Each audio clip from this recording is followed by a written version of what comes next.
While locals dismissed it as nothing more than routine maintenance, Jackson Reid knew the metal door he'd struck while digging for water wasn't just another forgotten farm installation. The weathered steel barrier, carefully concealed beneath 6 feet of prairie soil, would guide him to a discovery that would challenge everything historians thought they knew about Cold War security measures. 3 days of careful investigation following the government's sudden arrival would reveal a decommissioned communications bunker that would transform not only the Reid family legacy, but reshape the entire historical understanding of America's hidden defense network. Before we jump back in, tell us where you're tuning in from, and if this story touches you, make sure you're subscribed, because tomorrow I've saved something extra special for you.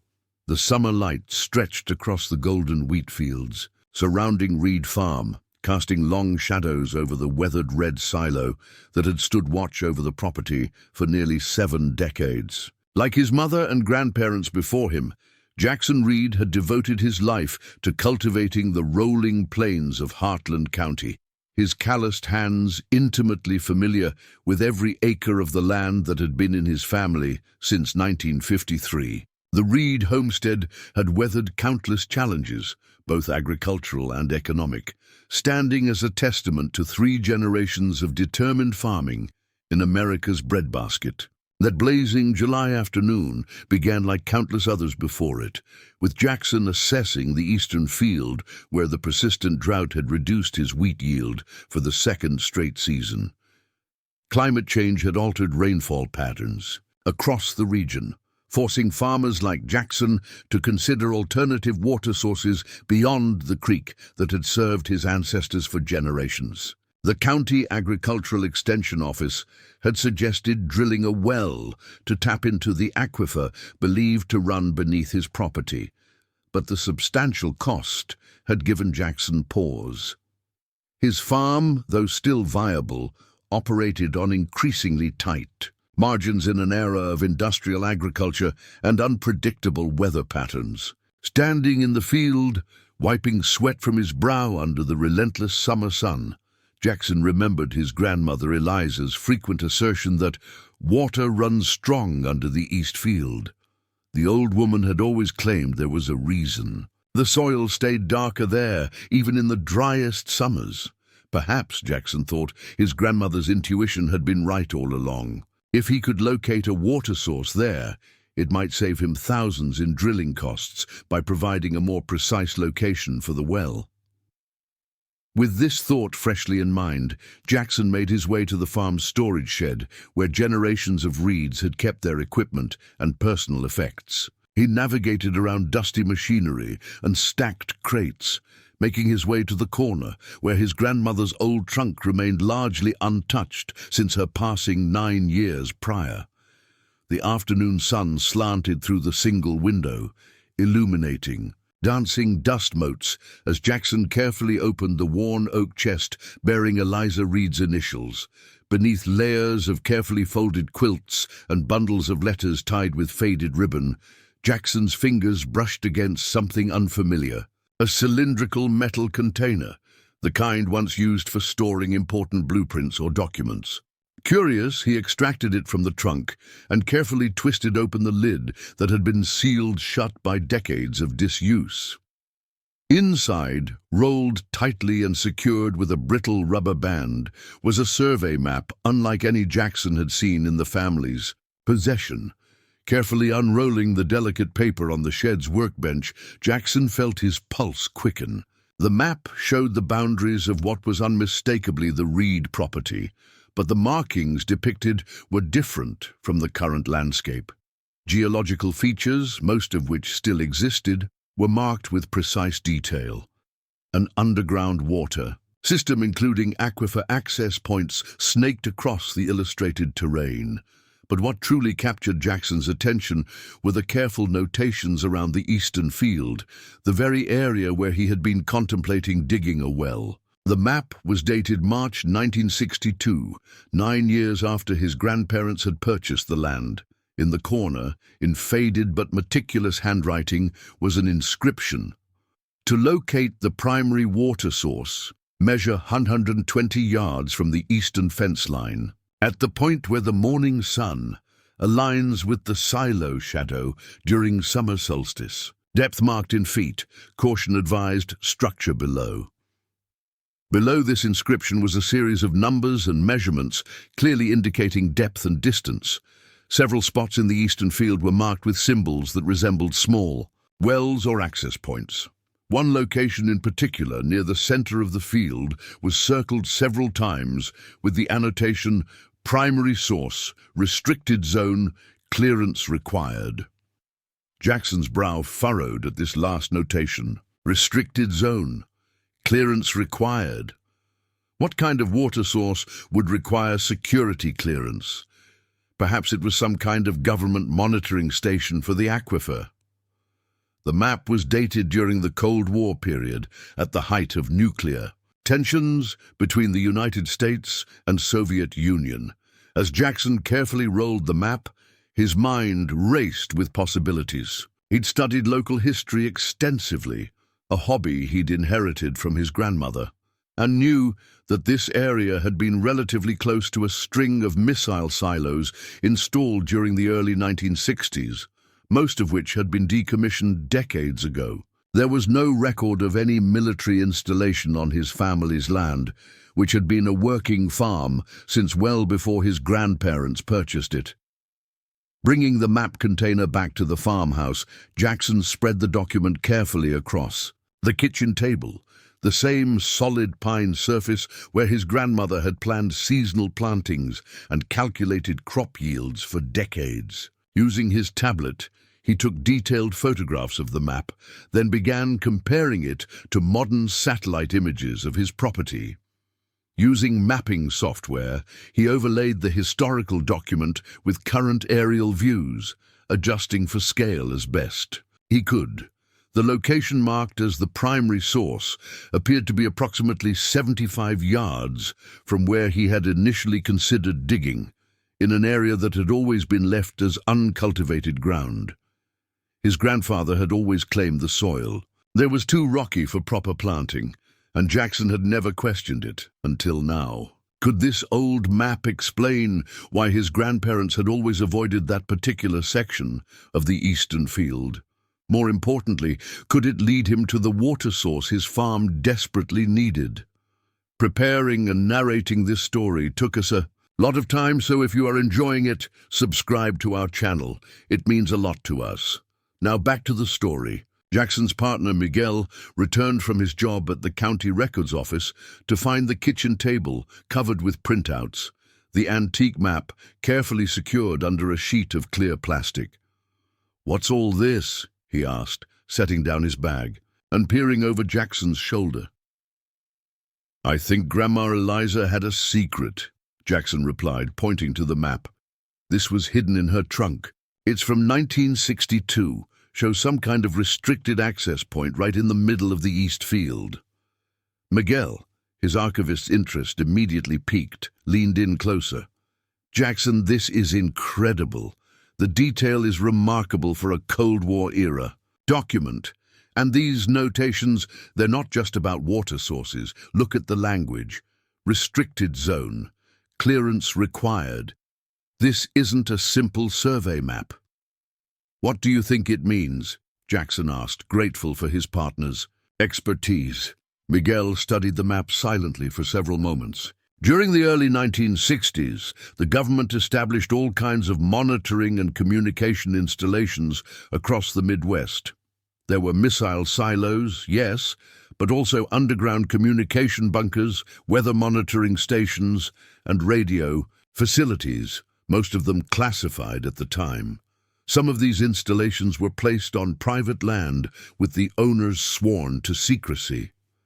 He looked up at Jackson, excitement evident in his eyes. This could be documentation of a decommissioned government installation hidden under our eastern field. "That seems far-fetched," Jackson said, though the doubt in his voice was undermined by the quickening of his pulse. "Not really," Miguel encountered. This region was strategically important because of its central location and sparse population. Remember, your grandparents bought this land in 1953, right as the Cold War tensions were escalating. The government was building all kinds of infrastructure then, much of it hidden in plain sight. The following morning dawned clear and hot, perfect weather for Jackson's expedition to the eastern field. Armed with the map, modern GPS equipment, and a rented compact excavator he'd splurged on, he set out to test his grandmother's hidden knowledge. Following the map's instructions, Jackson measured precisely 120 yards from the eastern fence line, using the old silo as a reference point, just as the document suggested. The spot landed exactly where the map had indicated, in the uncultivated section of the field his family had avoided for generations. The ground appeared unremarkable, covered with the same prairie grasses that grew throughout the region, though perhaps slightly sparser here. Jackson started the excavator and began to dig carefully, creating a test pit to determine what might lie beneath. 3 feet down, the soil composition changed, becoming more densely packed with small rocks and gravel, a natural deterrent to casual digging. Jackson continued carefully, the excavator's bucket scraping through the difficult terrain. At nearly 6 feet deep, the bucket struck something with a distinctive metallic clang that echoed across the quiet field. Jackson immediately shut down the machine and climbed down into the pit. Brushing away soil with his hands, he uncovered what was unmistakably manufactured metal. Not a random pipe or piece of farm equipment, but a flat, solid surface that appeared to be part of something larger. As he cleared more dirt away, the outline of what appeared to be a door emerged. A heavy steel hatch, approximately 4 feet square, with faded yellow and black striping around its edges. In the center was a circular wheel mechanism, similar to those seen on bank vaults or submarine hatches, though heavily corroded by decades underground. "Holy hell," Jackson whispered, his fingers tracing the manufactured edges of the metal door. This wasn't a water access point or monitoring station. This was something substantial, deliberately buried and hidden on his family's land. Near one edge of the hatch, barely visible beneath layers of corrosion and dirt, was a faded insignia, the civil defense logo used during the Cold War era, alongside what appeared to be a serial number and classification code. Jackson's heart raced as he climbed out of the pit and reached for his phone to call Miguel. Before he could dial, however, he noticed something that made him freeze: a black SUV turning onto the long dirt road that led to his farm. The vehicle wasn't local, its government plates visible even at this distance. Within 20 minutes, 3 more similar vehicles had arrived. Men and women in plain clothes, but with the unmistakable bearing of government officials emerged, along with several individuals carrying specialized equipment. They approached Jackson with a practiced efficiency that suggested this was not an unexpected visit. "Mr. Reid," said a woman in her 50s, extending credentials, identifying her as Dr. Catherine Wells, from the Department of Defense Historical Resources Division. "We need to speak with you about what you've uncovered in your field." Jackson's confusion must have been evident on his face. "How did you even know I was digging here? I only found this a half hour ago." Dr. Wells's expression remained neutral. "This property has been flagged in our system since 1962. Any significant ground disturbance in this specific area triggers an automatic alert. We've been monitoring since your excavator's GPS registered activity at these exact coordinates. The implications hung in the air between them. His family's farm had been under some form of government surveillance for over 60 years. "Mr. Reid," Dr. Wells continued, "what you've uncovered is a decommissioned communications bunker from the SAGE Defense Network, semi-automatic ground environment.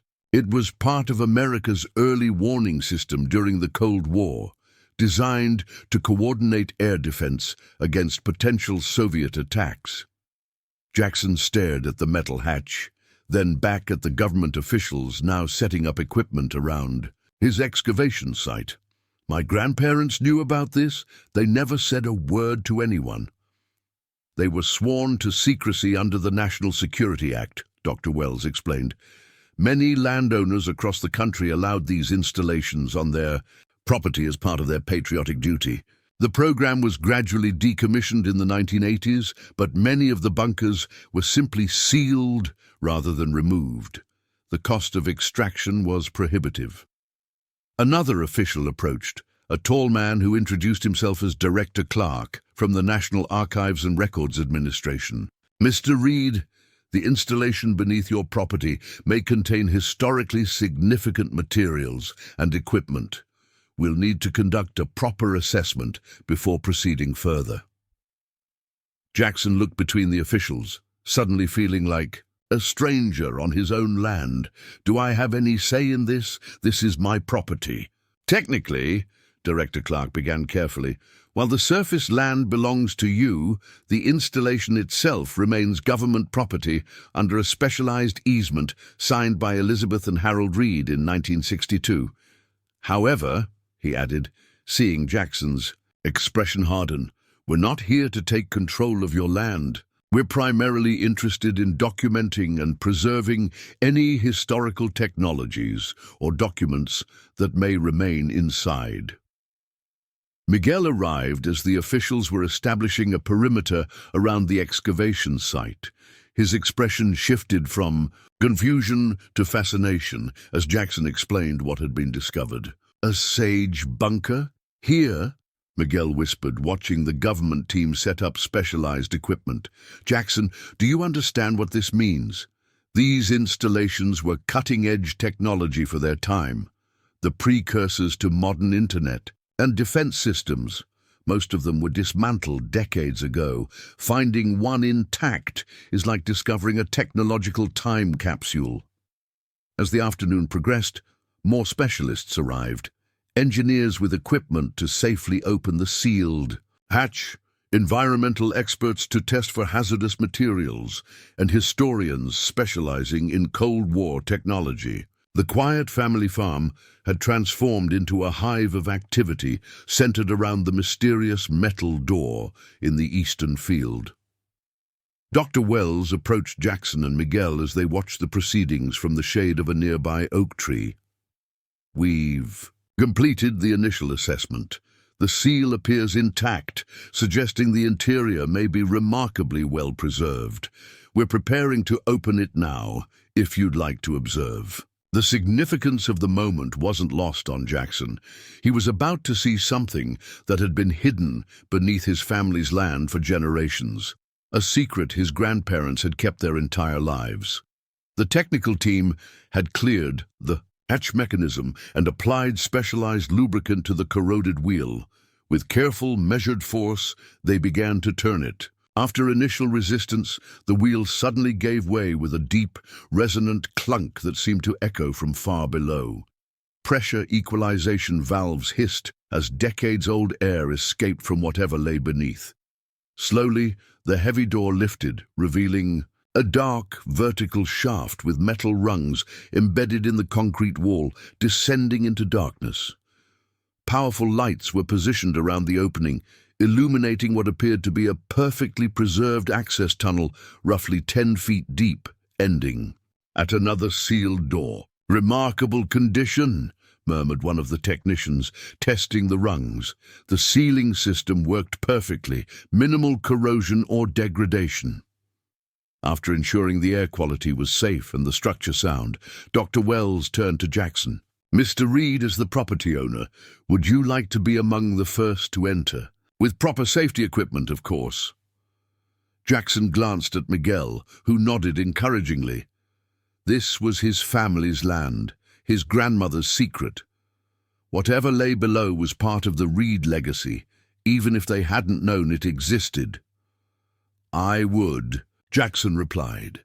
Equipped with protective gear, helmet-mounted lights, and specific instructions not to touch anything without direction from the technical team, Jackson prepared to descend into the underground chamber alongside Dr. Wells and 2 specialists. The metal rungs were solid beneath his weight as he carefully climbed down, the beam from his headlamp cutting through the stale air.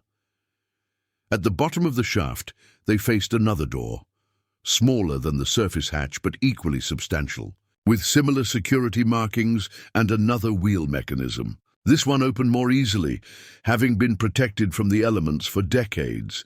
As the door swung inward, their headlamps revealed a sight that drew collective gasps from the entire team, a perfectly preserved underground facility, appearing almost as if it had been sealed yesterday rather than abandoned nearly 40 years earlier. The room was approximately 30 feet square, with walls of reinforced concrete lined with metal equipment racks. Vintage computer systems filled much of the space, massive cabinets housing vacuum tubes and early transistor technology, with control consoles featuring dozens of switches, dials, and small monochrome display screens. Along one wall stood a bank of what appeared to be communication equipment, including radio transmitters and receivers. At the center of the room was a large plotting table with a map of the central United States etched into its surface. Small, lights embedded at strategic points. "Incredible," breathed Dr. Wells, her professional demeanor momentarily cracking with genuine awe. "This is a complete, intact SAGE remote communication node. The preservation is unprecedented. No water, damage, no significant degradation. It's as if they simply turned it off and walked away." One of the specialists moved forward carefully, documenting everything with a specialized camera. "Look at the engineering, the air filtration system, the independent power supply. This was designed to remain operational even in the event of nuclear detonation. These systems were decades ahead of their time." Jackson moved through the space slowly, trying to process the reality of what had been hidden beneath his farm for generations. His grandparents had walked the ground above this facility every day, keeping its existence secret even from their own family. On a desk near what appeared to be the main control station, Jackson noticed something out of place among the technical manuals and logbooks. A personal item, a frame photograph in a simple wooden frame. Careful not to touch it, he leaned closer, his headlamp illuminating the image. His breath caught. The photograph showed a much younger version of his grandmother Eliza, standing alongside men in military uniforms and technicians in white lab coats. They were posed in front of what appeared to be the very equipment that surrounded them now, though new and operational in the image. "Dr. Wells," Jackson called, his voice unsteady, "you need to see this." The historian joined him, studying the photograph with professional interest that quickly shifted to surprise. "This is unusual. Civilian presence in these facilities was strictly limited." She looked at Jackson. "Your grandmother wasn't just a farmer who allowed this installation on her property. According to this context, she appears to have been involved with its operation." As the team continued their initial survey, documenting everything meticulously before any physical examination would begin, Jackson found himself drawn to a different section of the bunker. Unlike the technical equipment that dominated most of the space, this area appeared to be more administrative. Filing cabinets, a desk with a typewriter, and shelves lined with binders and technical manuals. "These aren't just operational records," noted one of the historians who had joined them. "These appear to be personnel files and mission documentation. The historical value is incalculable. Most of these records were thought to have been destroyed during decommissioning or consolidated into classified archives." For hours, the team worked methodically, mapping the bunker's contents and establishing protocols for the detailed investigation that would follow. Environmental monitoring stations were installed to track any changes in temperature, humidity, or air composition that might affect the preserved materials after their long isolation. As evening approached, temporary lighting was installed in the bunker and security measures were established around the site. The team would need to carefully manage the preservation of the technological artifacts and documentation found within. We should have preliminary handling protocols established by tomorrow afternoon, Dr. Wells informed Jackson as they prepared to exit the bunker for the day. With your permission, we'd like to begin the careful examination and documentation of the equipment and records at that time. Of course, Jackson agreed, still processing the magnitude of what had been discovered beneath his family's land. But I'd like to be involved in the process, especially anything that might explain my grandmother's connection to all this. Absolutely, Dr. Wells confirmed. As we agreed, you'll be included in every stage of the investigation. That evening, the Reid farmhouse became an impromptu command center. The kitchen table was covered with preliminary documentation, and the living room hosted ongoing consultations between various experts who had been called in. Jackson observed with a mixture of amazement and anxiety as his quiet farmhouse transformed into a hub of historical investigation. "How are you holding up?" Miguel asked quietly, joining him on the porch where he had stepped out for a moment. Of peace, Jackson considered the question seriously. "It's overwhelming," he admitted. "Yesterday I was worried about drilling a well and keeping the farm running through another drought season. Today I'm hosting government officials and historians because we've apparently discovered a historically significant Cold War bunker. My grandmother was involved in some kind of classified operation and never told anyone, not even my father." Miguel leaned against him, his presence reassuring. "It's a lot to process, but think about what this means, not just for history, but for your family's legacy. The Reids have been stewards of this land for generations, and now we've discovered it holds secrets that could transform our understanding of America's Cold War defense systems." Jackson nodded slowly. Grandma Eliza must have known so much. More than she ever let on, the way she talked about the eastern field, how water runs strong beneath it. She was pointing me toward this discovery without explicitly revealing it. "Maybe she was waiting for the right time," Miguel suggested. "Or maybe the security clearance restrictions never allowed her to speak about it, even after the program was decommissioned." Through the window, Jackson could see Dr. Wells and Director Clark engaged in intense conversation, both occasionally glancing at documents spread before them. "There's something they're not telling us," Jackson observed quietly. "Wells especially. She's too interested in the personnel records for this to be purely about historical preservation." Miguel studied the officials thoughtfully. "The Department of Defense doesn't typically send senior representatives for routine historical discoveries, even significant ones. There's definitely more to her involvement." Their speculation was interrupted by the arrival of a local sheriff's deputy who approached the porch with a respectful nod. "Mr. Reid, just wanted to let you know we've established a perimeter at the end of your access road. We've had some inquiries from locals about all the government vehicles, and a few news vans have shown up trying to get information." Jackson frowned. "News vans? How did they even hear about this so quickly?" The deputy shrugged. "Small town. Someone probably spotted the convoy of black SUVs and made a call. Reporter from the county paper is claiming they received an anonymous tip about a significant historical discovery on the Reid property." After the deputy departed, Jackson and Miguel remained on the porch, processing this new complication. The discovery that had seemed primarily of academic significance that morning was rapidly becoming a focal point for media attention and public curiosity. "We need to be proactive," Miguel decided. "Before speculation runs wild, we should prepare." A simple statement about a historical research project being conducted on the property. Nothing specific, but enough to satisfy curiosity without inviting further intrusion. Jackson nodded slowly. "And we need to better understand exactly what we've found and why the government seems so interested in personnel records from a decommissioned Cold War facility. The following morning brought a flurry of activity to the excavation site.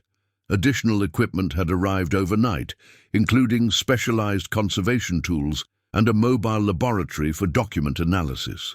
The team had expanded to include several technology preservation specialists and a historian from the Smithsonian with expertise in early computing systems.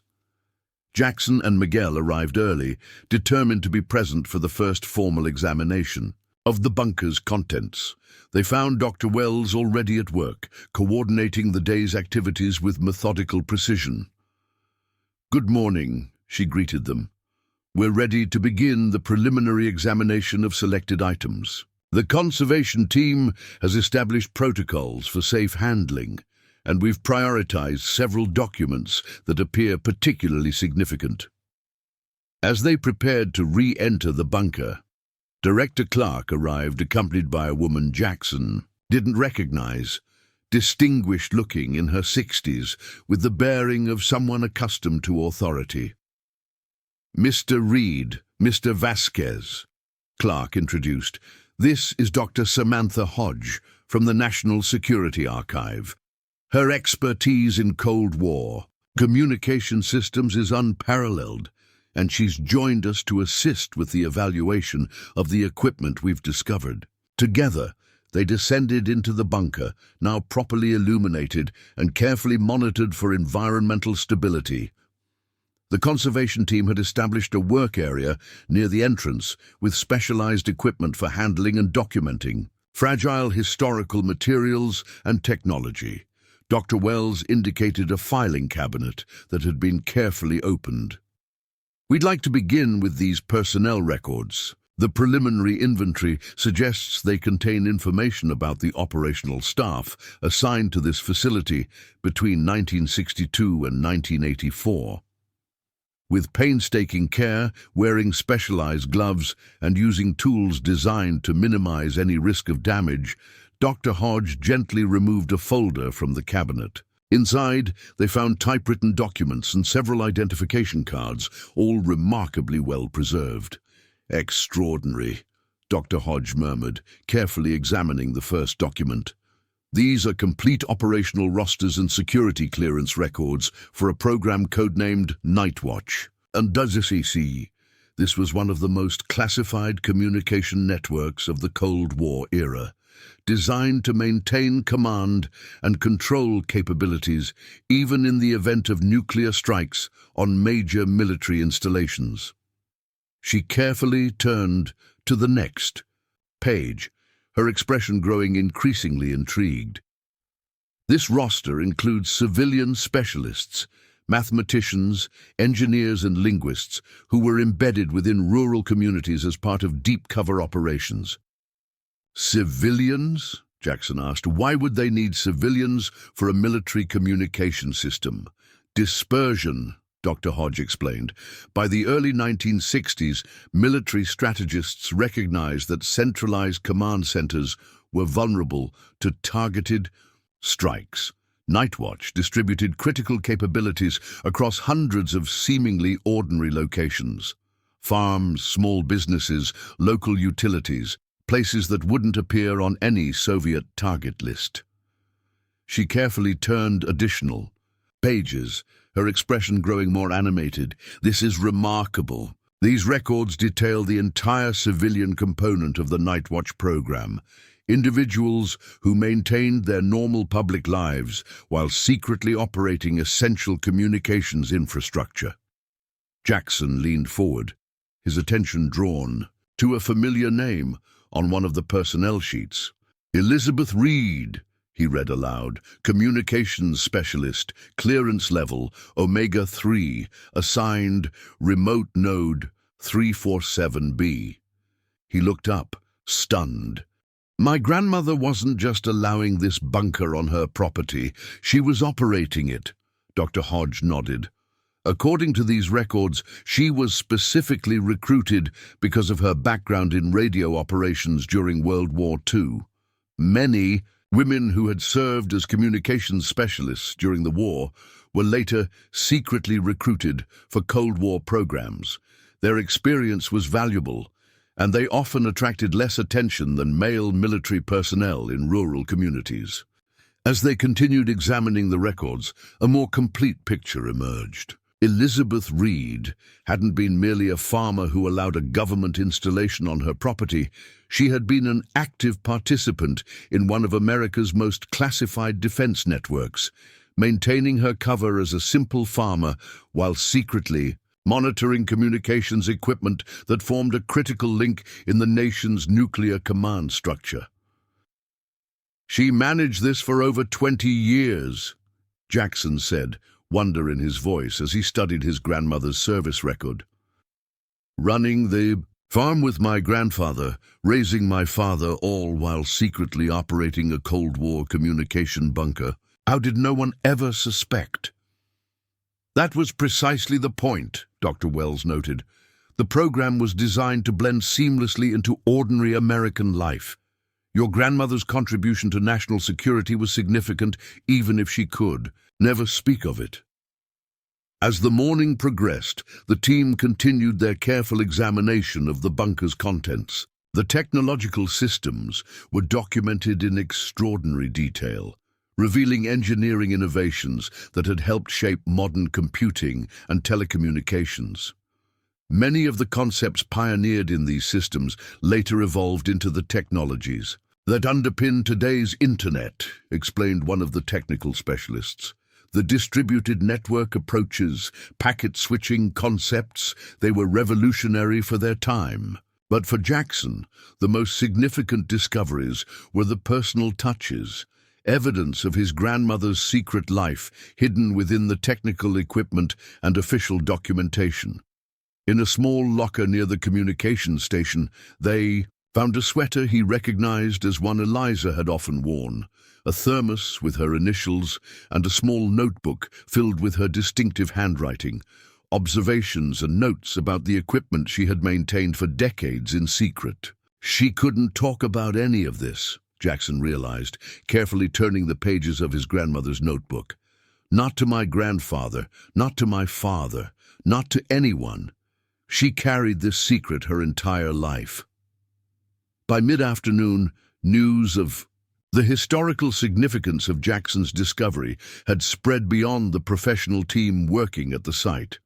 Local media vans lined the rural road leading to Reid Farm, kept at bay by the sheriff's deputies, and Jackson's phone buzzed constantly, with calls from reporters seeking comments. The magnitude of what lay beneath his eastern field was becoming clear, not just to historians, but to the wider world. This wasn't merely an interesting Cold War relic, but potentially a watershed discovery that could reshape understanding of America's distributed defense systems during the height of nuclear tensions. Dr. Wells had established a temporary technology processing station in Jackson's barn, where the most significant equipment components were being carefully documented and prepared for eventual conservation. The team worked with meticulous precision, each item treated as the irreplaceable historical artifact it was. Jackson watched as decades-old secrets emerged from the perfectly preserved bunker, painting a picture of America's Cold War history that textbooks had never captured. "Listen to this entry from 1962, Dr. Hodge called out, excitement overriding her usual academic reserve as she read from a logbook. Today we received confirmation of Soviet missile installations in Cuba, all night watch nodes placed on heightened alert status, civilian operators to maintain 24-hour communication readiness without alerting local populations to increased activity." Miguel leaned forward, his historian's training bringing immediate context. "This is primary source documentation of the Cuban Missile Crisis from the perspective of America's secret communication infrastructure. These accounts could significantly enhance our understanding of how close we truly came to nuclear conflict." Jackson found himself drawn to a peculiar filing cabinet in the corner of the bunker, distinct from the others with its special locking mechanism and reinforced structure. Dr. Wells noticed his interest and approached with careful steps. "That appears to be a specialized security container," she explained. "These were used for storing the most sensitive communications protocols. If your grandmother had the clearance level indicated in her personnel file, she would have been one of the few individuals authorized to access its contents." The preservation team carefully examined the locking system, discovering it required both a key and a combination code. Jackson remembered the small key he'd found in his grandmother's trunk alongside the map, a key he'd absently slipped into his pocket that morning. "Could this be it?" he asked, producing the tarnished brass key. Dr. Hodges' eyes widened. "Possibly. Security protocols would have required her to keep the key separate from any indication of its purpose." The combination, however, presented a greater challenge until Miguel made a connection. The numbers on the map, the ones we thought were coordinates or water depth measurements, what if they're actually the combination code? Using the sequence from Eliza's map, the team was able to unlock the cabinet. Inside were sealed document packets labeled with the highest security classifications, containing operational protocols for maintaining communications during various crisis scenarios, from conventional warfare to full nuclear exchange. "Your grandmother wasn't just operating communications equipment," Dr. Wells said quietly. "Based on these protocols, she was part of the continuity of government program, individuals positioned throughout the country who could maintain command structure if Washington and major military installations were destroyed." Jackson sat heavily on a nearby stool, trying to reconcile the quiet, practical grandmother he'd known with the woman who had carried such enormous responsibility. She never gave any indication. Not once in all the years I knew her. "That was the point," Dr. Hodge explained gently. "These individuals were chosen specifically for their ability to maintain absolute secrecy while projecting complete normalcy. Your grandmother served her country in one of the most demanding roles imaginable, maintaining a vital communication link while knowing she might someday be among the few survivors tasked with rebuilding after the unthinkable." As the team continued documenting the cabinet's contents, they discovered a sealed envelope marked Personal E. Reid, tucked behind the official documents. Dr. Wells carefully unsealed it using conservation techniques, revealing a handwritten letter in Eliza Reid's distinctive script. "It appears to be some kind of personal record or testimony," Dr. Wells noted, carefully placing the document on a preservation tray. "Would you like to read it, Mr. Reid? It seems to be addressed to family." Jackson nodded, his throat tight with emotion as he began to read his grandmother's words, written decades ago. "To whoever finds this, most likely family, if you've discovered the access point. I've served as operations specialist for Night Watch, Node 347B since 1962, maintaining this communication facility while living my public life as a simple farmer. The dual existence has been challenging but necessary. I was recruited because of my signal experience during W2 and because our newly purchased farm sat above a natural limestone formation that provided ideal conditions for a hardened facility. Harold knows only that there's a government project beneath our land. His lower clearance level was a deliberate security protocol to ensure operational compartmentalization. If you're reading this, either the program has been decommissioned or circumstances have changed significantly. I hope it's the former. I hope my grandchildren grow up in a world where these preparations proved unnecessary. What we did here was vital. Not just maintaining equipment, but standing ready to preserve something precious about America should the worst occur. Every day I descended those stairs, I carried the weight of that responsibility. To my family, Please understand that my silence was not from lack of trust, but from commitment to protecting you and the values we cherish. The farm above has always been my true home and joy. This bunker merely my duty. With love and hope for a peaceful future, Elizabeth Reid, Communications Specialist, Night Watch Program, December 1984. Jackson read the letter twice, then carefully handed it back to the preservation team. His grandmother's words provided context for the map she'd hidden, for the stories about water beneath the eastern field, her way of preserving operational security while leaving breadcrumbs that might someday lead family to the truth. She knew someday someone might need to find this place, Jackson said. She couldn't tell anyone directly, but she made sure the knowledge wouldn't be lost completely. As evening approached, the team secured the bunker for the night, establishing environmental controls to ensure the preserved materials remained stable after their sudden exposure to outside conditions. Jackson and Miguel returned to the farmhouse to find several messages from neighbors curious about the government presence, as well as numerous media inquiries. One message, however, stood out from Dr. James Harrington at the County Historical Society, who had apparently been trying to reach Jackson all day with increasing urgency. Jackson returned the call immediately. "Jackson, thank goodness," Dr. Harrington answered. "I've been hearing the most extraordinary rumors about your farm, something about a Cold War discovery, the government's being extremely tight-lipped." "It's been a remarkable day, Dr. Harrington," Jackson acknowledged. "We've found what appears to be a fully preserved communications bunker from the 1960s beneath the eastern field." "Good heavens," the historian breathed. "Jackson, this might connect to research I've been conducting on regional Cold War infrastructure. I've been mapping patterns of what appeared to be abandoned utilities installations across 3 counties. If what you've found is what I suspect, it might be part of a much larger network." "That's exactly what it is," Jackson confirmed.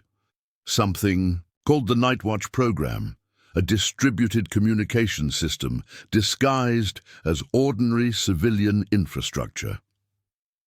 "Jackson, I need to speak with the government team immediately," Harrington insisted. "I believe I may have documentation that could be relevant to their investigation. Materials from local utilities companies that inadvertently reference these installations in their maintenance records." Jackson arranged for Dr. Harrington to visit the following morning, then spent the evening with Miguel reviewing everything they'd learned. The quiet farmhouse, usually peaceful after sunset, now hummed with activity as government personnel maintained a constant presence around the bunker site. "It's strange to think about," Miguel mused as they sat on the porch watching distant flashlights move around the eastern field. "Your grandmother coming home from tending crops, making dinner, having normal conversations, all while knowing what lay beneath your feet, the responsibility she carried." "I keep thinking about my father," Jackson replied. "He grew up here, played in that field his whole childhood, and never knew. She never told him, even after the program was decommissioned. I wonder if she was ever allowed to tell anyone." The following morning dawned bright and clear. Dr. Harrington arrived early, carrying several boxes of archived materials from the County Historical Society. He was quickly ushered into a meeting with Dr. Wells and the government team, his local, historical knowledge proving immediately valuable. These utility maps from 1959 to 1985 show unusual power draws at specific rural locations, he explained, spreading aged blueprints across a table set up in the barn. The power company disguised them as agricultural installations, but the usage patterns were highly inconsistent with farming operations. "I've identified 17 similar locations across 3 counties."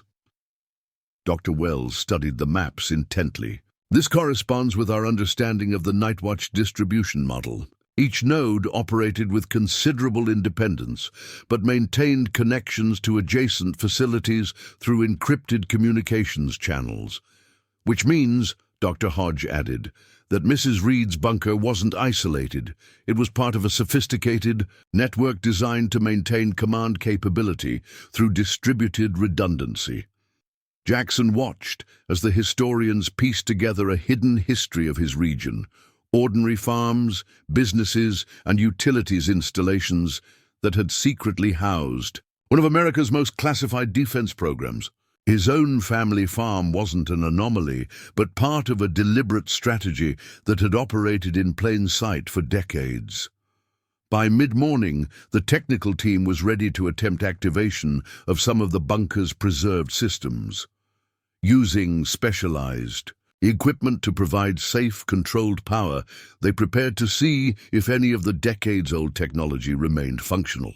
These systems were designed with extraordinary redundancy and durability, explained the lead technician. They were built to remain operational even in post-attack environments with high radiation and limited maintenance capacity. Jackson, Miguel, and the team of specialists gathered in the bunker as the first power connection was established to the main communication console. To everyone's amazement, indicator lights slowly illuminated across the control panel. Ancient vacuum, tubes warming up, cooling systems activating with a low hum. Incredible, breathed one of the Smithsonian specialists. Partial system activation after nearly 40 years dormant. The engineering is remarkable. A moment later, a distinctive electronic tone sounded from the radio equipment. A carrier, signal activating after decades of silence. The technician carefully adjusted dials on the receiver. It's broadcasting an automated identification signal, he explained. Just basic operational status data, probably designed to alert other nodes in the network if this facility came back online. Dr. Wells exchanged a significant look with Director Clark. Are there any responses to the signal? The technician adjusted the receiver, scanning through frequencies. Suddenly, a corresponding tone emerged from the speaker, faint but distinct. That's unexpected, the technician said slowly. That's a response acknowledgement from another node. Somewhere out there, another Night Watch facility just received our signal and responded automatically. The implications hung in the air. What they had assumed was a historical artifact, a relic of a decommissioned system, had just made contact with another still-functioning node. Somewhere, another facility like this one had maintained some level of operational capacity all these years. I thought these were all decommissioned in the 1980s, Jackson said, looking between the government officials whose expressions had suddenly turned more guarded. Most were, Director Clark acknowledged carefully. But certain critical nodes were maintained in standby status as part of continuity of government protocols. What's surprising is that this node was still recognized by the network after being offline for decades. As the implications of this discovery spread through the team, the atmosphere in the bunker shifted subtly. What had been primarily a historical investigation now carried current national security implications. Dr. Wells stepped away to make a phone call, speaking in hushed tones that didn't carry to the others. When she returned, her professional demeanor had intensified. We need to accelerate our assessment of this facility's capabilities and records. Mr. Reid, while we'll continue to keep you informed, certain aspects of this investigation may now fall under current security protocols rather than historical preservation guidelines. Jackson felt the subtle shift in control. His grandmother's secret bunker moving from historical discovery back toward active government interest. I still want to be involved, he insisted. This is my family's history, even if it intersects with national security. Dr. Wells nodded, though with slight reservation. Of course, we'll need to balance security considerations with your legitimate interest in your family's connection to this facility. Throughout the day, the investigation continued with renewed purpose. Technical specialists focused on documenting the communication systems that had shown unexpected functionality, while the historical team continued processing Eliza Reid's personal records and operational logs. Dr. Harrington's utility records proved invaluable, allowing the team to identify patterns of infrastructure that had supported the Nightwatch network across the region. The scope of the program, hidden in plain sight among ordinary rural communities, was more extensive than many of the historians had previously understood. "Your grandmother wasn't just operating communications equipment," Dr. Harrington explained to Jackson as they reviewed maps together. Based on the power consumption patterns and communication linkages, Node 347B was what they called a junction facility. It coordinated communications between multiple standard nodes and served as a regional backup if primary military channels failed. "Which explains her high security clearance," Miguel added. "She wasn't just passing messages, she was positioned to make critical decisions if the command structure collapsed." Late in the afternoon, an unexpected visitor arrived. An elderly man who identified himself as Robert Chambers, a retired electrical engineer who had worked for the regional power company from 1958 to 1990. He had heard about the discovery on local news and recognized the location immediately.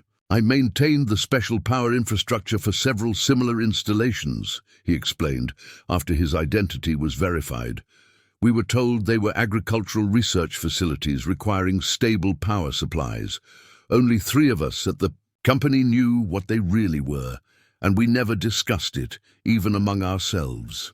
Chambers provided valuable context about how the bunker's power systems integrated with civilian infrastructure, designed to appear as ordinary agricultural usage while actually supporting sophisticated electronic equipment. His technical knowledge helped the team understand modifications that had been made to the systems over the decades of operation. "Mrs. Reid was highly respected among those of us who knew about the program," Chambers mentioned to Jackson. "She had a reputation for exceptional reliability.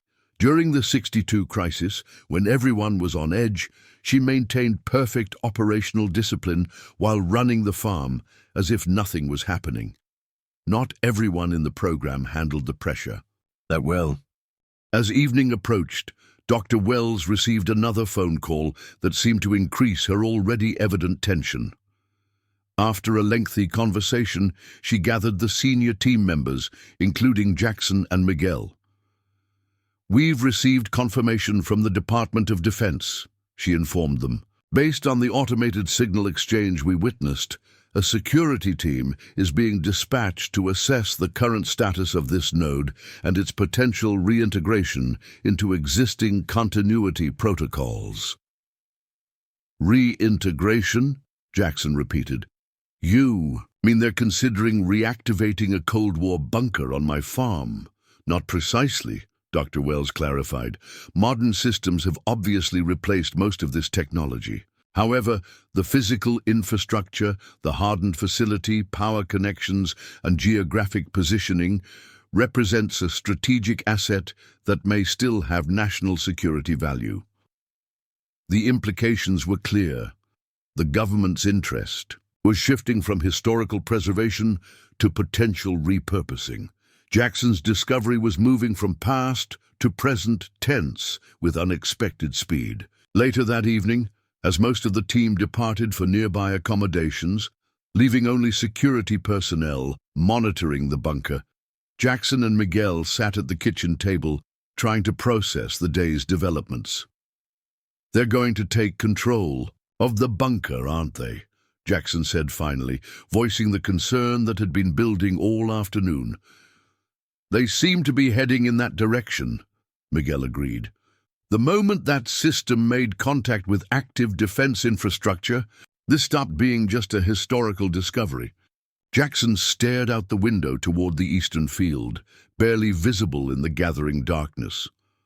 "I want to honor my grandmother's service, recognize what she did here, But I also don't want to lose control of my farm or have some kind of reactivated government facility operating beneath my fields.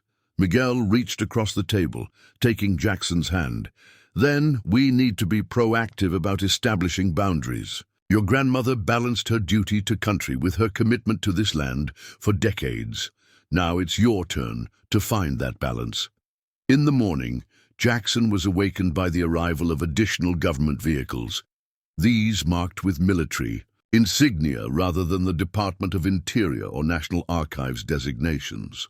A team of uniformed personnel with technical equipment began a systematic assessment of the bunker and its surroundings. Dr. Wells introduced the team leader, Colonel Patricia Merritt, from the Defense Department's Infrastructure Security Command. Colonel Merritt's team will be conducting a comprehensive evaluation of the facility's current strategic potential. Mr. Reid, the colonel acknowledged with professional courtesy, I understand this discovery has been quite unexpected for you. I want to assure you that we recognize your family's historical contribution to national security through Mrs. Reid's service. I appreciate that, Jackson replied carefully, but I'm concerned about what happens next. This is still my farm, my livelihood. Of course, Colonel Merritt nodded. Once our assessment is complete, we'll discuss various options that respect both national security considerations and your property rights. The word options hung in the air, its bureaucratic ambiguity concerning. Jackson exchanged glances with Miguel, both recognizing the need for legal advice before any decisions were made. Throughout the morning, the military team conducted their assessment, documenting the bunker's structural integrity, communications capabilities, and geographic positioning. They paid particular attention to the automated systems that had established contact with the still-active defense network. Jackson used this time to contact a lawyer specializing in property rights and government easements, arranging a consultation for later that day. He also reached out to several neighbors who had experienced government land use issues in the past, seeking their advice and perspective. By early afternoon, the assessment team had completed their initial evaluation. Colonel Merritt requested a meeting with Jackson, Dr. Wells, and Director Clark to discuss their findings. Mr. Reid, she began, spreading a detailed map across the kitchen table, your property sits at a strategically significant location for communications purposes, hence its original selection for the Night Watch program. Modern defense systems use satellite and digital technologies, but ground-based hardened facilities remain vital components of continuity planning. She indicated several points on the map. The bunker beneath your eastern field is positioned at a critical juncture that still holds strategic value. While the technology inside is obviously obsolete, the facility itself, its location, construction, and existing infrastructure represents a significant national asset. What exactly are you proposing? Jackson asked directly. The Department of Defense would like to negotiate a new usage agreement, Colonel Merritt explained. We would upgrade the facility with modern communications equipment while maintaining its low-profile character. Your daily farming operations would continue normally, with minimal disruption. And if I decline? Jackson asked. Though he suspected, he knew the answer. Colonel Merritt's expression remained professional. The original easement signed by Elizabeth Reid in 1962 includes provisions for national security contingencies. While we strongly prefer a cooperative arrangement, the government maintains certain rights regarding critical infrastructure. The implied threat was clear. They could potentially exercise eminent domain or invoke the original easement terms if Jackson proved uncooperative. Yet something about the colonel's careful language suggested room for negotiation. I need time to consult with legal counsel and consider my options, Jackson stated firmly. My grandmother served this country faithfully for decades. I respect that legacy, but I also need to protect my farm and my family's future. Of course, Colonel Merritt agreed. We can allow a reasonable consultation period. However, given the active security implications, we'll need to maintain our presence at the site in the interim.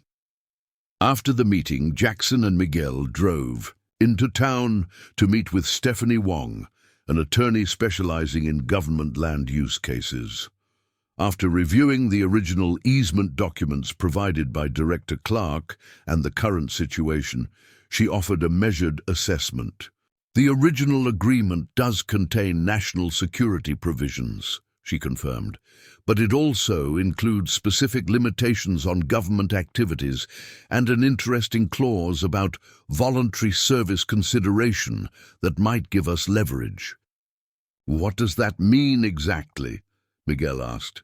It means that part of the government's access rights were contingent on Elizabeth Reid's voluntary service as a communications specialist, Wong explained. Since that personal service component can no longer be fulfilled, we can argue that the government's extensive rights under the original agreement have been proportionally reduced. She looked up from the documents. They want your cooperation, Jackson. Fighting a legal battle over a farming property would generate exactly the kind of publicity a classified communications program wants to avoid. That gives you negotiating power. Armed with this legal perspective, Jackson returned to the farm with a clearer strategy. He found Dr. Wells examining some of his grandmother's personal logs with evident fascination. Your grandmother documented some remarkable moments in Cold War history, she told him. During the 1973 DEFCON elevation, during the Yom Kippur War, she maintained communications while the entire region experienced power fluctuations. Her logs show she operated the equipment manually for 72 hours while still managing to harvest the western field to maintain appearances. Jackson nodded, seeing another glimpse of the extraordinary woman behind his grandmother's ordinary farmer facade. She balanced duty to country with commitment to this land. I intend to honor both aspects of her legacy. The morning sun cast long shadows across Reid Farm as Jackson prepared for what promised to be a pivotal day. 3 days had passed since the discovery of the underground bunker, and the property had transformed into a hive of activity. Military personnel, historians, technical specialists, and now a growing media presence kept at bay by security checkpoints at the farm's entrance. Jackson stood at the kitchen window, coffee in hand, watching as additional equipment was unloaded near the eastern field. The military's interest in potentially reactivating the bunker weighed heavily on his mind. He'd spent the previous evening reviewing his legal options with attorney Stephanie Wong, who had outlined several negotiation strategies based on the original easement's limitations. "You've got that look," Miguel said, joining him at the window. "The same one your grandmother has in those personnel photos we found, determination with a hint of stubbornness." Jackson smiled slightly. "Must be genetic. I keep thinking about what she wrote in that letter, about duty and protecting what matters. She found a way to serve her country without surrendering her farm. I need to do the same." Their conversation was interrupted by the arrival of Dr. Wells, who carried several document folders and wore an expression that suggested important developments. "We've completed the comprehensive analysis of your grandmother's personal logs," she announced, placing the folders on the kitchen table. "They're extraordinary, Jackson, not just for their historical significance, but for what they reveal about Elizabeth Reid as a person." She opened the top folder, revealing meticulously organized pages of handwritten notes spanning decades. "Your grandmother didn't just operate communication equipment.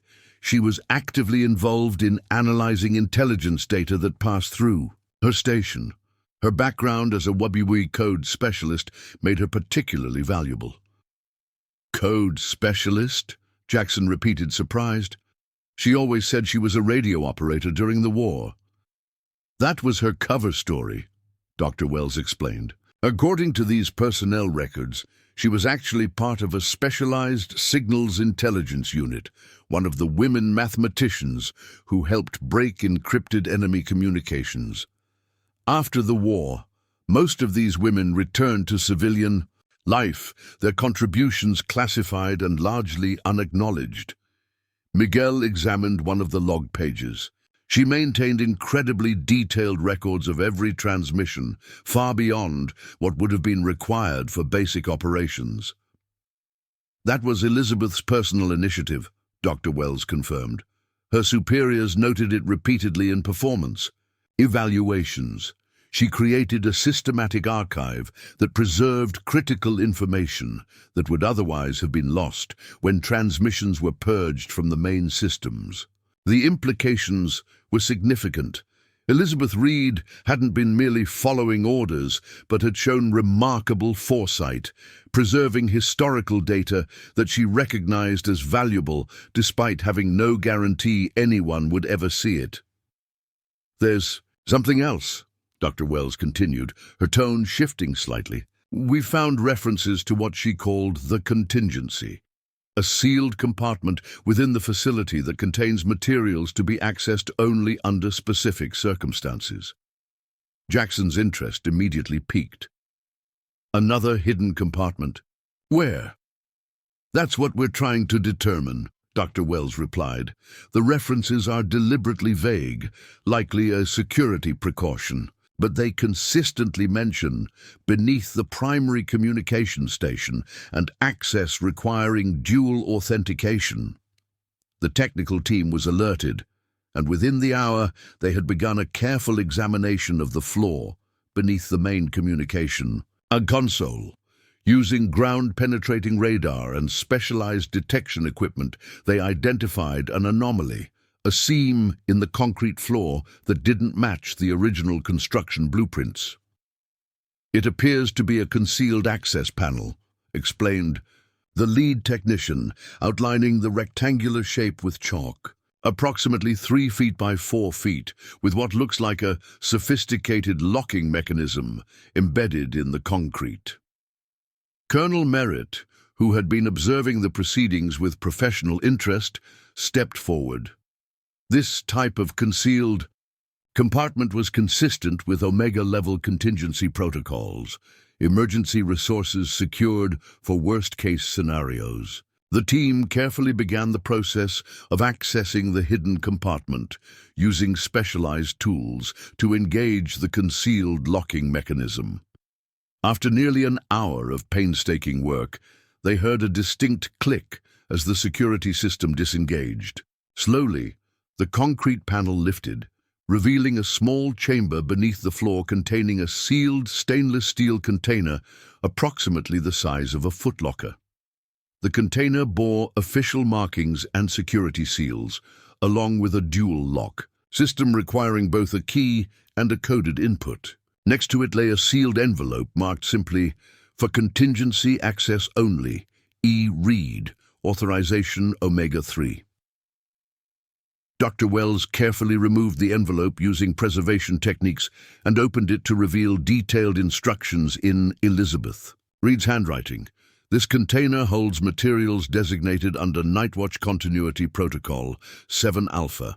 Access requires both physical key, secured separately in personal effects, and authentication code derived from family birthdate sequence. Contents include emergency communication protocols, strategic resource location data, and personal contingency instructions for Nightwatch operators, to be accessed only under circumstances of critical infrastructure failure or upon official decommission notification." Jackson immediately recognized the reference to the family birthdate sequence, a number his grandmother had often used, combining the month and day of birth for each family member into a single sequence.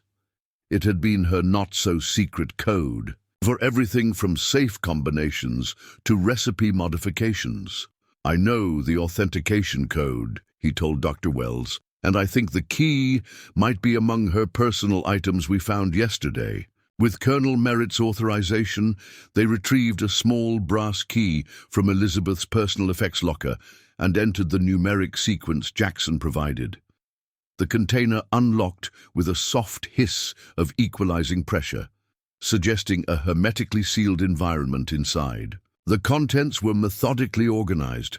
Official documents in sealed protective sleeves, microfilm canisters, several small electronic devices of an unfamiliar design, and a separate sealed envelope marked Personal Directive, E. Reid. Colonel Merritt examined the official documents with increasing interest. These are emergency communication protocols designed to re-establish government authority following catastrophic attack. They include authentication codes, emergency broadcast frequencies, and rally point coordinates. She looked up, her professional demeanor momentarily giving way to genuine astonishment. Some of these protocols are still relevant to current continuity operations. This is an extraordinary security find. While the military team focused on the official materials, Jackson was drawn to his grandmother's personal directive. Dr. Wells helped him open it using preservation techniques to protect the aged paper. Inside was a letter, dated 1984, written in Elizabeth Reid's steady hand. To my family, if you're reading this, you've discovered both my service role and this contingency package. I hope it comes to you in a time of peace rather than crisis. What I've safeguarded here represents more than government secrets. It embodies the principle that preservation of knowledge is essential for rebuilding should the worst occur. Throughout history, civilization has endured because ordinary people recognize their duty to protect what matters most when systems fail. The farm above has never been merely my cover story. It represents everything worth protecting. Turning, food, nurturing land, maintaining community, these fundamentals endure beyond political systems or military conflicts. I served below ground to protect what we built above it. Should these materials still hold national security value when found, I trust you'll honor both responsibilities as I have to country and to land. Negotiate from strength, remembering that true security comes not from weapons or communications systems, but from sustainable communities and preserved knowledge. The Reid Farm represents one kind of continuity. Generations working the same soil, adapting to change while maintaining what matters. My work below ground served another kind of continuity, helping ensure our nation's principles could survive its darkest hours. Balance these legacies with wisdom, with enduring love. Elizabeth Reid. Jackson read the letter twice, then carefully handed it to Miguel. His grandmother's words transcended time, speaking directly to his current dilemma, how to honor her dual legacy of service and stewardship. The discovery of the contingency package transformed the dynamics of the investigation. The military team's interest intensified, with Colonel Merritt requesting secure transport for the official materials to a government facility for comprehensive analysis. The historical team, meanwhile, recognized the immense scholarly value of Elizabeth Reid's personal records and operational logs. By mid-afternoon, representatives from additional government agencies had arrived, including officials from Homeland Security and the National Security Agency. The implications of finding still relevant contingency protocols from a Cold War facility had escalated the situation beyond a simple historical discovery. Jackson found himself increasingly sidelined as high-level discussions occurred among the various government representatives. It was clear that decisions about the bunker's future were advancing rapidly, with minimal input from the very person whose land it occupied. Recognizing the shifting dynamics, Jackson requested a formal meeting with all the principal government representatives. With Miguel and attorney Stephanie Wong beside him, he addressed Colonel Merritt, Dr. Wells, Director Clark, and the newly arrived officials in the farmhouse living room. I appreciate the historical and security significance of what we've found, Jackson began. My grandmother's service clearly mattered, and I'm proud of her contribution. But this remains my farm, land that my family has worked for generations and that I intend to pass down intact." He placed his grandmother's personal directive on the table. Elizabeth Reid found a way to balance her duty to country with her commitment to this land. She specifically addressed the possibility of this discovery and expressed her hope that whoever found it would maintain that balance. Attorney Wong took over, outlining the legal framework of their position. The original easement granted limited access rights contingent upon Mrs. Reid's personal service. With that service component concluded, the government's rights under the original agreement are substantially reduced. Any continued or expanded government presence requires a new, mutually beneficial agreement. Colonel Merritt began to reference national security imperatives, but Jackson respectfully interrupted. "I'm not refusing cooperation. I'm insisting on partnership. This farm isn't just dirt and crops, it's 3 generations of stewardship, a working agricultural enterprise that feeds people and preserves rural heritage." He spread out his own map of the property. "I'm proposing a balanced solution. The bunker itself occupies less than 1 acre beneath my eastern field. I'm willing to negotiate a limited easement for that specific area with clear boundaries and defined usage parameters. The rest of the farm remains under my exclusive control, with no expanded government presence or restrictions." "And what would you expect in return for this arrangement?" asked one of the Homeland Security representatives. "Fair compensation based on current market rates for specialized government installations," Attorney Wong replied. "Additionally, recognition of the Reid family's historical contribution through educational initiatives and infrastructure improvements that benefit both the government facility and the working farm." Jackson continued, adding a personal dimension to the negotiation. "My grandmother protected this land while serving her country. She believed in the importance of both. I'm asking you to honor her legacy by finding a solution that respects both priorities, not by claiming authority over land that has been in my family for generations." The government representatives conferred briefly. Then Colonel Merritt responded with unexpected candor. "Mr. Reid, the strategic value of this location remains significant, but your point about partnership has merit. Modern security thinking emphasizes community integration rather than isolation. A contentious relationship with the surrounding property owner undermines our operational effectiveness." She outlined a counterproposal, a limited easement focused specifically on the bunker footprint, with clearly defined access rights and usage limitations. The government would provide fair compensation, infrastructure improvements benefiting water access for the entire farm, and a commitment to minimal disruption of agricultural operations. Additionally, Dr. Wells added, "We propose establishing an educational initiative documenting the historical significance of the Night Watch program and Elizabeth Reid's contribution. Her personal records would be properly preserved and made accessible to scholars with appropriate security reviews." The negotiation continued for several hours, with each point carefully discussed and refined. By evening, a preliminary framework had been established that protected Jackson's farming operations while accommodating the government's security interests in the bunker facility. As the officials departed to formalize the proposal within their respective agencies, Miguel squeezed Jackson's shoulder.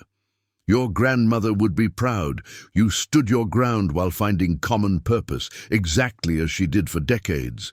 The following morning brought an unexpected visitor to Reid Farm. An elderly woman who identified herself as Margaret Chen, arriving in a modest sedan with Illinois license plates. The security checkpoint initially delayed her, but upon hearing her name, Dr. Wells personally escorted her to the farmhouse. Mrs. Chen was a night watch operator at Node 312 in western Illinois, Dr. Wells explained to Jackson. When news of Our discovery reached secure channels. She contacted the historical assessment team.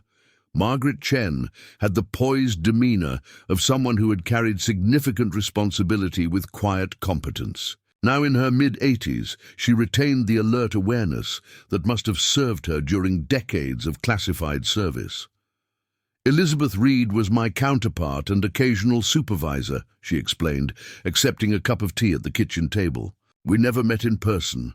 Operational security prohibited direct contact, but we communicated for over 20 years through the Night Watch channels. When I heard about this discovery, I felt I needed to come. She opened a small photo album she had brought, revealing a collection of photographs from the 1960s through 1980s. Family pictures, community events, ordinary moments of rural life. All of us in the program led double lives. These were our cover identities, real lives with real connections, not just disguises. Elizabeth often said the work below ground only mattered because of what we protected above it. Margaret turned to a specific photograph, a regional agricultural conference in 1974, showing a group of farmers, including a younger Elizabeth Reid. This was the only time we were ever in the same room. We couldn't acknowledge knowing each other, of course, just two farm women exchanging polite conversation about crop yields and weather forecasts. She smiled at the memory. Later that night we both reported for our shifts and communicated through encrypted channels about a developing situation in Southeast Asia, all while appearing to be nothing more than rural neighbors who had met briefly at a conference. Jackson studied the photograph with wonder, his grandmother standing alongside another secret defender of national security, both appearing to be nothing more extraordinary than dedicated farmers. How many of you were there? At peak operation, the Night Watch program had over 200 nodes across the country, Margaret replied.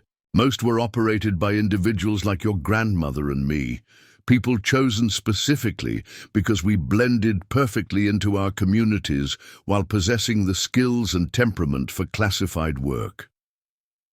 Throughout the day, Margaret shared insights about the Night Watch program that helped contextualize Elizabeth Reid's service.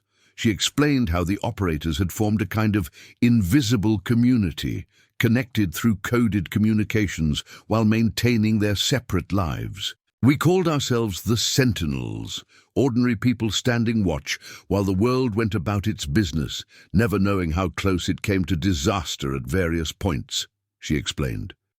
During the 73 crisis, when nuclear alerts were quietly activated, your grandmother coordinated communications for our entire regional cluster from this bunker. She was transmitting critical intelligence while simultaneously directing the autumn harvest on her farm. As Margaret spoke, Dr. Wells documented her recollections, recognizing their immense historical value. The personal perspective of a night watch operator provided context that the official records couldn't capture, the human experience behind the classified program. Late that afternoon, Colonel Merritt returned with formalized documents reflecting the negotiated agreement regarding the bunker. The government would maintain limited access rights to the facility itself, with strict boundaries preventing expansion onto other parts of the farm. Fair compensation would be provided, along with infrastructure improvements specifically addressing the farm's water management needs, ironically fulfilling Jackson's original goal of finding water for his crops. There's one additional element, Colonel Merritt added. In recognition of Elizabeth Reid's service, the Department of Defense is establishing a scholarship program for rural students pursuing careers in national security and intelligence fields. The Elizabeth Reid Rural Security Scholarship will help ensure that small-town voices continue to be represented in our defense infrastructure. The acknowledgement of his grandmother's contribution clearly meant more to Jackson than the financial aspects of the agreement. Her decades of unrecognized service would finally receive appropriate recognition, while the working farm she had protected would continue under family stewardship. As the formal documents were signed, Margaret Chen approached Jackson with something she had kept until this moment, a small, carefully preserved box containing a service medal. This was awarded to night watch operators after the program's partial decommissioning in 1984, she explained. Many of us couldn't publicly acknowledge receiving it, so we kept them private. Elizabeth would have received one identical to this. I thought you should see what it looks like, even if hers remains hidden somewhere or was never claimed.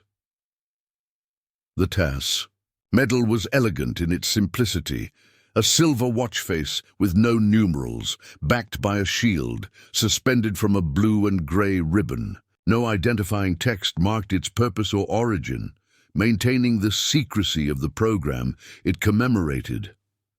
She wouldn't have displayed it, Jackson realized. It would have raised too many questions. Exactly, Margaret nodded. Our recognition came in knowing what we had protected, not in public acknowledgement. Elizabeth understood that better than most. The day concluded with a remarkable gathering on the Reid farmhouse porch. Government officials, historians, technical specialists, and one elderly former night watch operator sharing stories as the sun set over the fields that had concealed such extraordinary secrets. Dr. Wells had prepared a preliminary historical assessment that would form the foundation for ongoing scholarship about the Night Watch program. What we've discovered here transforms our understanding of Cold War defense structures, she explained. The human element, civilian specialists embedded in communities, represents a chapter of history that deserves recognition. Director Clark added his perspective from the National Archives. These materials will be preserved for future generations with appropriate security reviews. The technical documentation alone provides invaluable insights into the evolution of American defense communications. As the conversation continued, Jackson stepped away briefly, walking to the edge of the porch to look out over the eastern field where everything had begun. The excavation site was now properly secured with unobtrusive fencing, the entrance to the bunker protected by a specialized access structure that blended with the agricultural landscape. Miguel joined him, following his gaze. "What are you thinking?"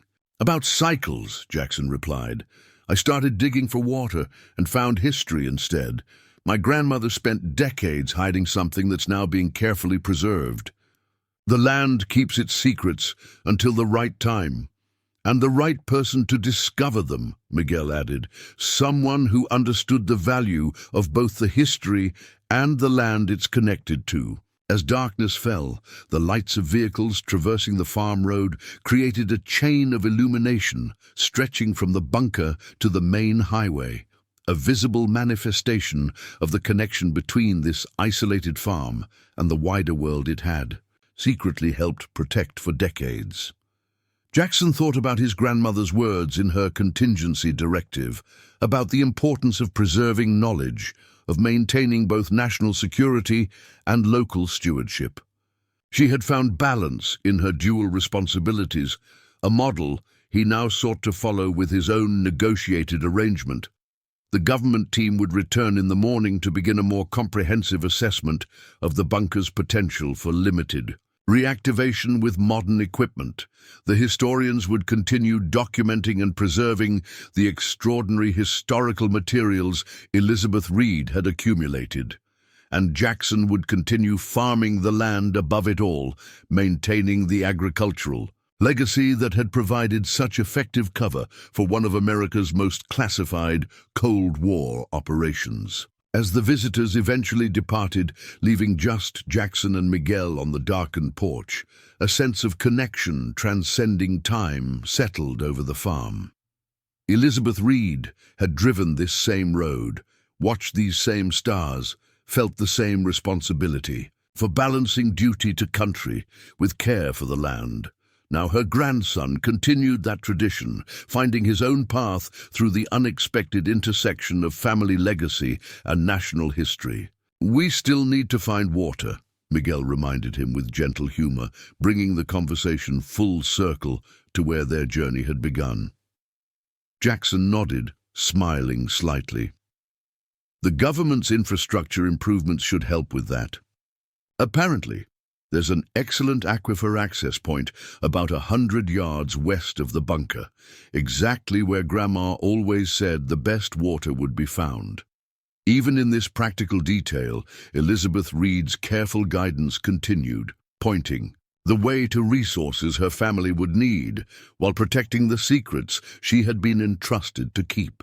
The map she had hidden had led not just to a historical discovery, but to the water Jackson had originally sought, completing a circle of stewardship that spanned generations.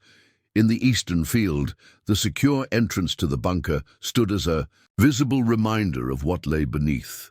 Not just a Cold War relic, but a testament to how ordinary people in extraordinary circumstances had quietly defended a nation while tending their own land with equal devotion. 6 months after Jackson Reid's discovery of the Cold War communications bunker beneath his family's eastern field, the autumn harvest was in full swing across Heartland County.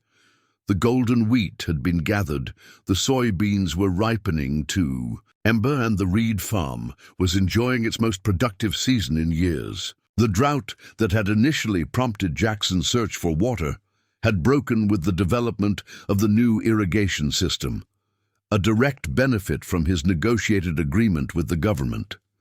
Where the eastern field had once concealed only secrets, it now flourished with specialized heritage grain varieties. The small security facility that marked the bunker's entrance had been designed to blend seamlessly with the agricultural landscape, a low-profile structure resembling an equipment shed, positioned at the field's edge to minimize disruption to farming operations. Jackson climbed down from his combine harvester, wiping sweat from his brow as he surveyed the day's progress. The eastern field's yield projections were exceeding expectations, a testament to both improved water access and the specialized soil enrichment program developed in partnership with the County Agricultural Extension Office. "Looking good," called Dr. Elaine Parker, the agricultural scientist who had been consulting on the Heritage Grain Project. She approached across the field, tablet in hand, displaying the latest growth metrics. The Heartland Red variety is showing exceptional drought resistance while maintaining protein content. Your grandmother was right about this strain's potential. The Heritage Grain Project had emerged from an unexpected source. Elizabeth Reid's personal notes discovered among her Nightwatch documents. Beyond her official communications duties, she had meticulously documented agricultural observations, including experimental grain varieties developed during the 1960s and 70s, but never widely adopted by industrial farming. Grandma's notes mentioned, "This variety could handle inconsistent rainfall patterns," Jackson said, examining a handful of the distinctive reddish grain. She was dealing with Cold War concerns, but somehow also anticipated climate change challenges we're facing now. As they discussed the harvest metrics, a government SUV appeared on the farm road, a now familiar sight that no longer triggered the alarm it once had.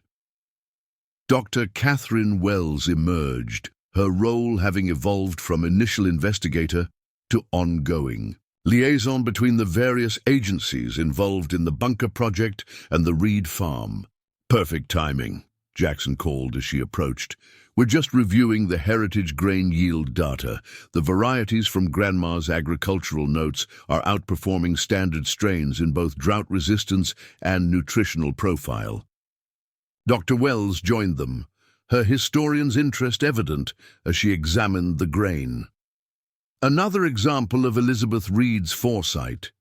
She wasn't just preserving communications infrastructure, she was developing agricultural resilience strategies. In parallel, The evolution of the Reid Farm over the past 6 months represented a remarkable balance between honoring history and embracing innovation. The carefully negotiated agreement had transformed a potential government takeover into a collaborative partnership that respected both national security interests and agricultural stewardship.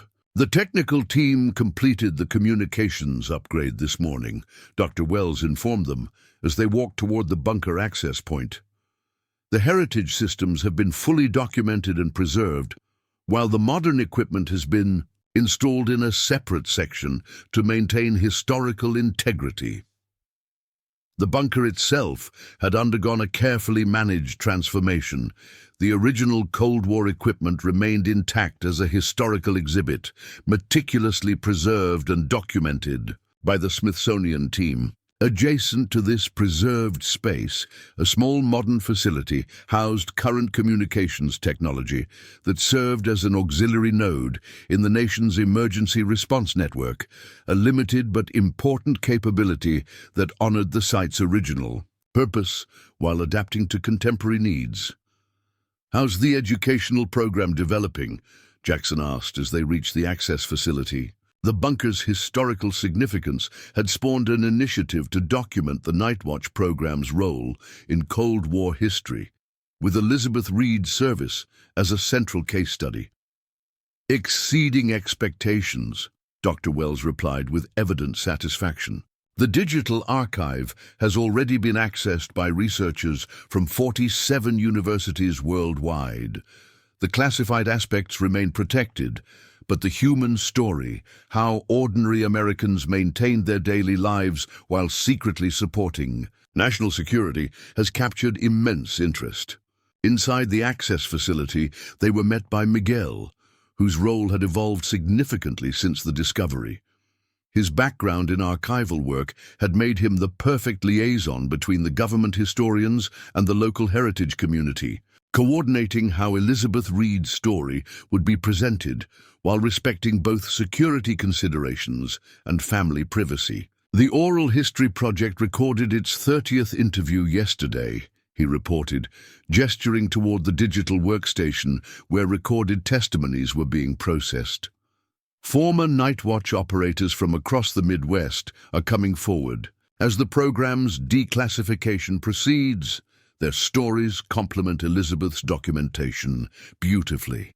Margaret Chen, the former Night Watch operator who had visited during the initial discovery, had become a regular presence at the farm. Now serving as a historical consultant, she helped contextualize the technical aspects of the program while sharing personal insights that official records couldn't capture. "Margaret just called," Miguel continued. "She's located 3 more operators from the regional network who worked directly with Elizabeth during the 1970s. They're willing to be interviewed next month." The growing collection of oral histories, technical documentation, and personal records had transformed understanding of how America's defense infrastructure had been integrated into ordinary communities during the Cold War. Elizabeth Reid's meticulous record-keeping provided the foundation for this new historical narrative, one that recognized the contributions of civilians who had served in silence for decades.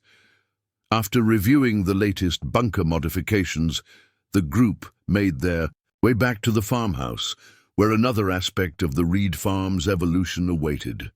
The spacious front room, once simply a family living area, had been transformed into a modest exhibit space dedicated to Elizabeth Reid's dual legacy of agricultural innovation and national service. "The school group from Madison County arrives tomorrow," Miguel reminded Jackson as they entered. 30 high school students for the combined agricultural and historical program. The educational initiative had become one of the most successful aspects of the Reid Farm's transformation. Select student groups visited to learn about both historical Cold War infrastructure and sustainable farming practices, a combination that proved surprisingly engaging for young visitors. "We'll start them with the Heritage Grain Project," Jackson decided.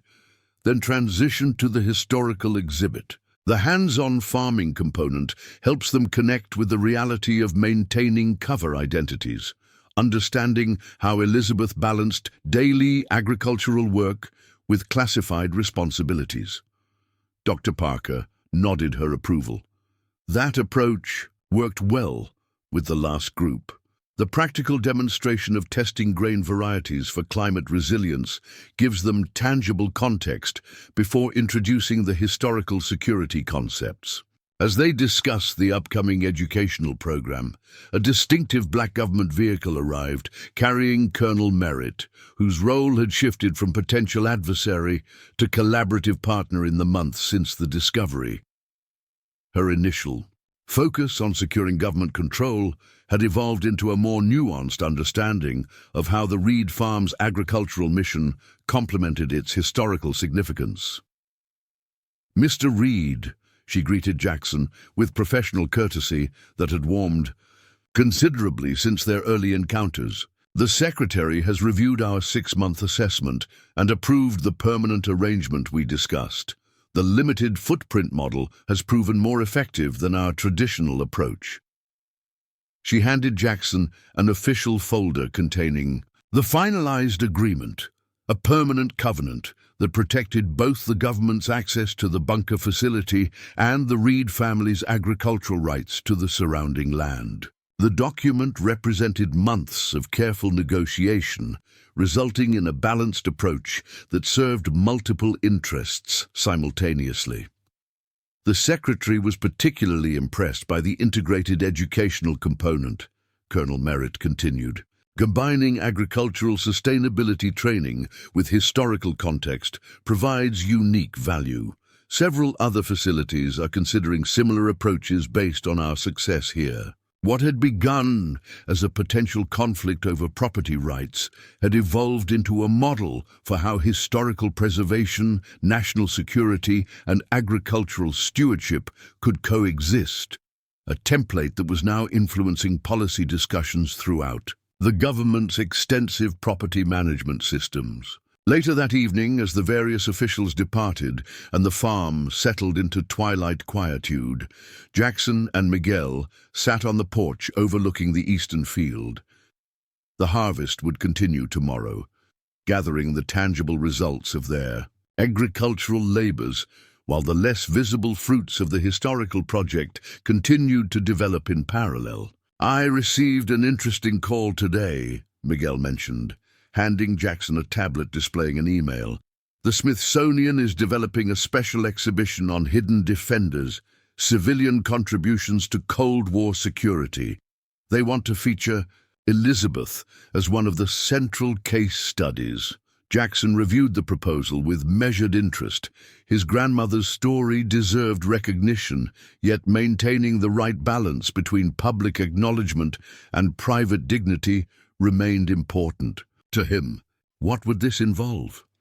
"Nothing would leave the farm permanently," Miguel assured him. "They would create digital reproductions of selected documents and photographs, with a small traveling exhibit that could eventually rotate back here. Elizabeth would be presented as an exemplar of the civilian specialists who maintained their community connections while serving essential security functions." The proposal represented another step in the evolving recognition of Elizabeth Reid's extraordinary dual life, acknowledgement that would have been impossible during her lifetime due to security classifications, but now served as inspiration for new generations. She would have mixed feelings about it, Jackson reflected, thinking of his grandmother's commitment to quiet service over public recognition. "But I think she'd appreciate how it honors others like her, the network of ordinary people who did extraordinary work without acclaim." As darkness settled over the farm, lights illuminated the access facility at the field's edge, a subtle reminder of the continued operation beneath the surface. The modern communications equipment maintained a constant connection to the nation's emergency response network, while the preserved historical sections stood as silent witnesses to a different era of national defense. Jackson thought about the journey of the past 6 months, from his initial search for water to the discovery that had transformed his understanding of both his family legacy and his nation's history. The drought that had threatened his farm's viability had ultimately led to improvements that strengthened its resilience for generations to come. "We should finalize the spring planting schedule," he said, returning to the practical matters that remained the farm's foundation. "If the heritage varieties continue performing at current levels, we should expand their acreage next season." The following morning dawned clear and cool, perfect weather for hosting the student group from Madison County. The buses arrived precisely at 9, disgorging 30 energetic high school students and their teachers onto the farm's main yard. Jackson welcomed them beside a display of agricultural equipment, both modern and historical. "Welcome to Reid Farm," he began, immediately engaging their attention with a question. "How many of you have ever considered that a farmer might have a secret identity?" The students exchanged confused glances, a few hands rising hesitantly. "My grandmother, Elizabeth Reid, worked this land for over 40 years, Jackson continued. "She grew wheat, raised livestock, and was active in the local agricultural community. But beneath this farm, she was also operating one of America's most classified Cold War communication facilities." The revelation captured their interest immediately, providing the hook that would carry through the day's combined program of agricultural science and historical discovery. The morning was dedicated to hands-on farming activities. Students participated in testing soil samples, examining grain varieties, and learning how modern, sustainable agriculture built upon traditional knowledge. Dr. Parker led them through experiments demonstrating how Elizabeth Reid's experimental grain varieties showed remarkable adaptability to changing climate conditions. "Your grandmother was ahead of her time in agricultural science, too," remarked one of the teachers, as the students enthusiastically compared grain samples. "She was developing climate-resilient crops decades before it became a mainstream concern." "No, she observed patterns," Jackson explained, "both in communications data and in the natural world around her. I think her classified work actually enhanced her farming innovations. She was trained to notice anomalies and anticipate systemic changes." After lunch, Miguel led the group through the historical exhibit, explaining how the Night Watch program had embedded critical communications infrastructure within ordinary communities across America. Standing before a photograph of Elizabeth in her farmer's overalls, he described how she had maintained a perfect cover identity while performing essential national security functions. "Imagine finishing your farm chores, then descending into an underground facility to monitor communications that might determine the fate of nations," he challenged the students. "Then returning to the surface to attend a community meeting or help a neighbor with their harvest, never revealing what you had just been doing." The students were captivated by the dual narrative, agriculture and espionage, everyday life and national security, all intertwined in one remarkable woman's story. The culmination of the visit was a carefully managed tour of the preserved sections of the bunker itself. Small groups descended with appropriate supervision, experiencing the authentic environment where Elizabeth Reid had served her country while the farm continued operations above. This communication console monitored transmissions from across the hemisphere, explained Dr. Wells, indicating the preserved equipment. During critical events like the Cuban Missile Crisis or the 1973 DEFCON escalation, Elizabeth would have been stationed here for extended periods, coordinating information that helped prevent potential conflicts from escalating to nuclear exchange. As the students examined the historic equipment with appropriate awe, Jackson noticed one girl standing slightly apart, studying his grandmother's personal workspace with particular intensity. She managed all this while running a farm? The student asked quietly when Jackson approached. How did she handle the pressure of both responsibilities? She compartmentalized, Jackson replied, thinking of the insights he'd gained from his grandmother's personal writings. But she also found connection between her two worlds. Her farming knowledge informed her security perspective, understanding how systems function, recognizing patterns, preparing for various contingencies, like crop rotation and defense protocols, the girl suggested thoughtfully. Exactly, Jackson nodded, impressed by the insight. Both required planning for different scenarios, adapting to changing conditions, and maintaining essential functions through various challenges. As the student groups rotated through the facility, Jackson observed their growing appreciation for how ordinary places could conceal extraordinary operations, how an apparently simple farm woman had contributed to national security through decades of dedicated service. The educational program concluded with a discussion session in the farmhouse exhibit space, where students connected their agricultural and historical learnings into a comprehensive understanding of Elizabeth Reid's dual legacy.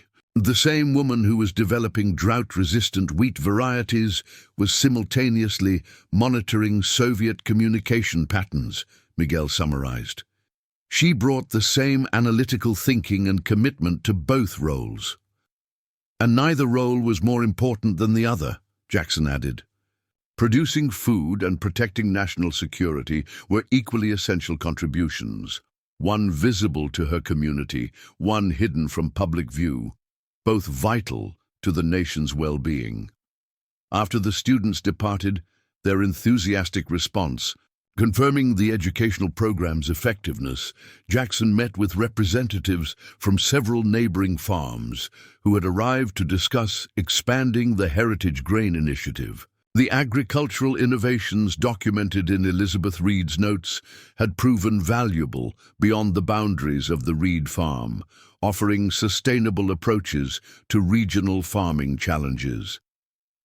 These older grain varieties have natural resilience. Our modern strains have lost, explained Harold Gunderson, whose family had farmed adjacent land for generations. Elizabeth was experimenting with them back when everyone else was focused solely on maximizing yield through chemical inputs. Turns out she was seeing problems coming that took the rest of us decades to recognize.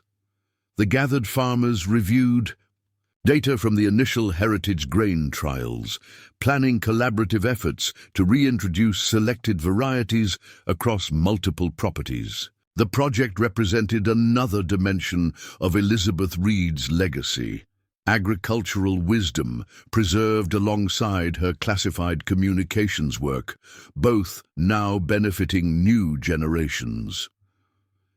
As evening approached, Jackson walked alone to the small family cemetery at the western edge of the property. Elizabeth Reid's grave was marked with a simple headstone, noting her years of life, and the simple epitaph, farmer, mother, grandmother, with no mention of her decades of classified service.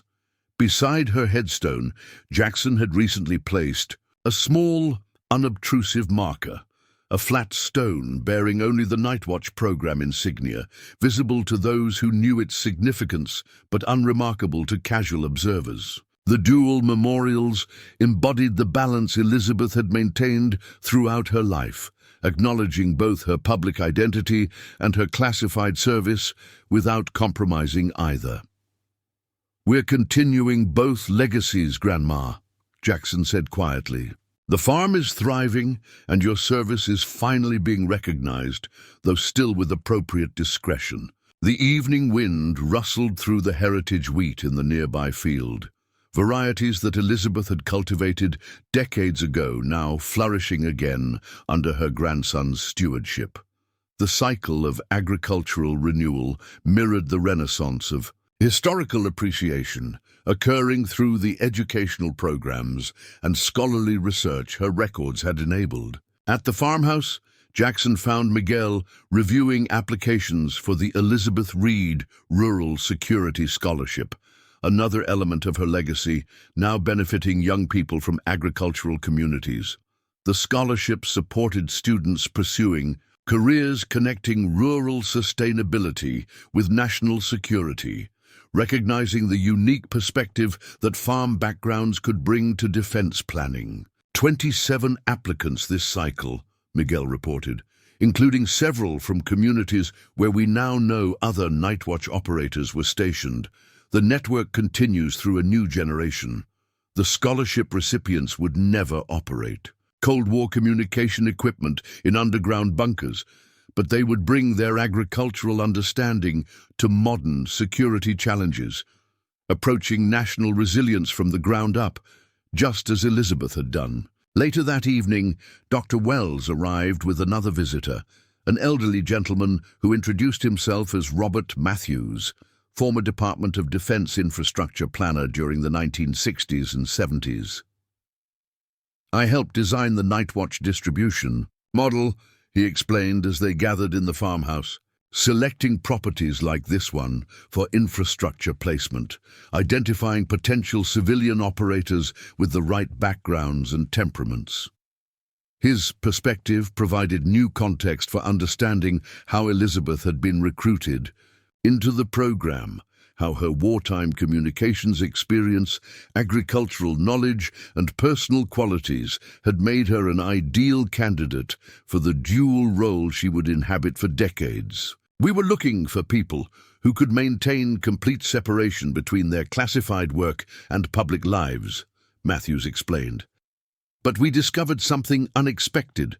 Those who maintained genuine connections to their communities actually performed better under pressure than those who saw their cover identities as mere disguises." Elizabeth Reid, with her deep commitment to both farming and national service, had exemplified this discovery. Her effectiveness had stemmed not from compartmentalization alone, but from the authentic integration of her dual responsibilities, each role informing and strengthening the other. She never saw herself as living a double life, Jackson realized, thinking of his grandmother's personal writings. For her, it was one life with different dimensions, all connected by her core values of stewardship and service. As they reviewed historical photographs and technical documentation with Matthews, a more complete picture emerged of how the Night Watch program had functioned, not as an artificial imposition on rural communities, but as an organic extension of the self-reliance and civic responsibility already present in America's agricultural regions. Farmers were ideal candidates, Matthews explained. They understood systems thinking, valued self-sufficiency, and recognized the importance of preparing for various contingencies. Elizabeth exemplified these qualities, but she was part of a larger network of rural Americans who served with similar dedication. The conversation continued late into the evening, with Matthews providing valuable context that enhanced their understanding of both Elizabeth Reid's personal service and the larger historical significance of the Night Watch program. His testimony would be added to the growing oral history collection, strengthening the educational resources being developed around the Reid Farm discovery. As the visitors eventually departed, Jackson and Miguel stood on the porch watching headlights disappear down the long farm road, the same view Elizabeth Reid had contemplated countless times, perhaps reflecting on her own dual responsibilities to farm and country. 6 months, Miguel said quietly. "Hard to believe how much has changed since you first hit that metal door while digging for water." Jackson nodded, looking toward the eastern field where everything had begun. What had started as a desperate search for irrigation had uncovered not just a historical artifact, but a deeper understanding of family legacy, national service, and the connections between stewardship and security. The Reid Farm had evolved from a struggling agricultural operation to a multifaceted enterprise, producing crops while preserving history, educating visitors while advancing sustainable farming methods, honoring the past while innovating for the future. Each aspect reflected some dimension of Elizabeth Reid's remarkable life and service. "She prepared for this," Jackson said, recognizing the patterns visible only in retrospect. The map, the journal entries about water sources, the careful preservation of her records, she created a path for us to follow when the time was right. The eastern field lay peaceful under the rising moon, its surface revealing nothing of the historical treasure it had concealed for decades. Yet the soil itself was richer for the integrated management approach that had emerged from the discovery. Heritage grains, drawing strength from the same earth that had protected national secrets, both nurtured by the stewardship of generations. Of Reid's, tomorrow would bring the continuing harvest, another school group, further historical documentation, and ongoing agricultural innovation, all flowing from the remarkable convergence of past and present, of farming wisdom and national security, of visible stewardship and hidden service that defined the Reid legacy. The bunker beneath the field would continue its dual purpose, preserving history while maintaining a modest but meaningful role in contemporary emergency communications. The farm above would continue producing food while educating visitors about both agricultural sustainability and historical understanding. Both dimensions honored Elizabeth Reid's remarkable life, the farmer whose careful stewardship had preserved the land for future generations, and the communications specialist whose dedicated service had helped navigate some of the most dangerous moments of the Cold War. As Jackson turned toward the farmhouse, he felt the weight of this dual inheritance, not as a burden, but as a privilege, a responsibility to continue the balanced approach his grandmother had pioneered. The eastern field had yielded far more than water. It had revealed a template for how seemingly separate aspects of American life, rural sustainability and national security, individual farms and collective defense, could strengthen rather than oppose each other. Elizabeth Reid had embodied this integration throughout her extraordinary dual service. Now her grandson would carry forward both dimensions of her legacy, tending the visible crops above while honoring the invisible service below and helping others understand the essential connection between the two. Up next, you got two more standout stories right on your screen. If this one hit the mark, you won't want to pass these up. Just click and check them out. And don't forget to subscribe and turn on the notification bell so you don't miss any upload from us.